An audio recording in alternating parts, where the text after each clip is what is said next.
Pulau Banding yang terletak di tengah-tengah Tasik Temenggur dalam daerah Hulu Perak antara hutan hujan tropika di semenanjung Malaysia yang kaya dengan keunikan biodiversiti.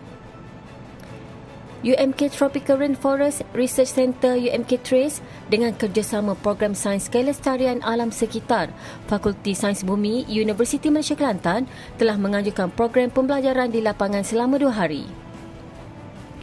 Penganjuran program ini merupakan sebahagian daripada kursus instrumensi dan analisis alam sekitar yang memberi peluang kepada pelajar untuk menjalankan aktiviti saintifik sebenar secara langsung dalam ekosistem hutan hujan tropika yang kaya dengan biodiversiti. Prihatin dengan mangsa musibah kebakaran melibatkan 31 ahli keluarga dari 8 buah rumah di Kampung Kijang, Pantai Cahaya Bulan, Kota Baru, UMK telah menyalurkan sumbangan wang tunai dan barangan keperluan bagi meringankan beban mangsa kebakaran. Sumbangan telah disampaikan oleh Naib Chancellor UMK, Profesor Teknologis Dr. Arham Abdullah dan Ahli Lembaga Pengarah Universiti, Datuk Zaluzi Sulaiman. UMK melalui Pusat Islam Universiti melancarkan tabung bantuan bencana kebakaran pada 1 Mei yang lalu bertujuan bagi mengumpul sumbangan daripada warga universiti dan masyarakat. Kutipan tabung kilap berjumlah 7,200 ini telah disalurkan bagi meringankan dan membantu mangsa kebakaran hasil sumbangan daripada warga UMK dan masyarakat. UMK meneruskan inisiatif Ziarah Kasih UMK dengan menyerahkan sumbangan sebuah motosikal kepada saudara Muhammad Razwan bin Kadir di Kampung Kota Jembal. Sumbangan ini diharap dapat membantu memudahkan urusan harian dan menjadi pemangkin semangat untuk terus tabah meneruskan kehidupan. UMK sentiasa komited menzahirkan nilai-nilai murni dalam kalangan warga dan masyarakat sejajar dengan aspirasi UMK for Society.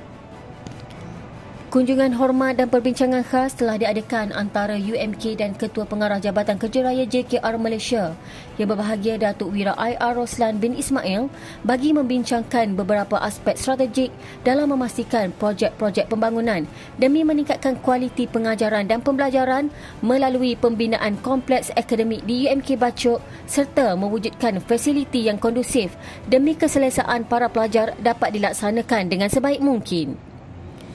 Perbincangan ini juga untuk mengenal pasti cadangan penambahbaikan yang efektif dan konstruktif demi memastikan segala strategi pembangunan universiti berjalan lancar.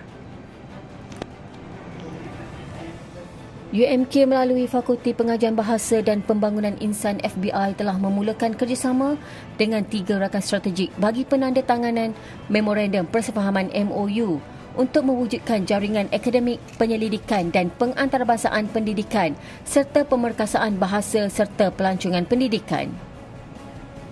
MOU tersebut melibatkan Dewan Bahasa dan Pustaka, Sekolah Tinggi Ilmu Tarbiyah Madani, Yogyakarta Indonesia dan Syarikat Perwira Holiday Inn yang Berhad. Kerjasama ini juga sebagai usaha untuk memperkasakan komuniti melalui pendidikan dan kolaborasi. UMK beriltizam untuk memacu ke arah sebuah institusi pengajian tinggi yang tidak hanya menghasilkan graduan cemerlang tetapi juga menjadi pusat kecemerlangan ilmu yang memberi impak kepada masyarakat, industri dan negara.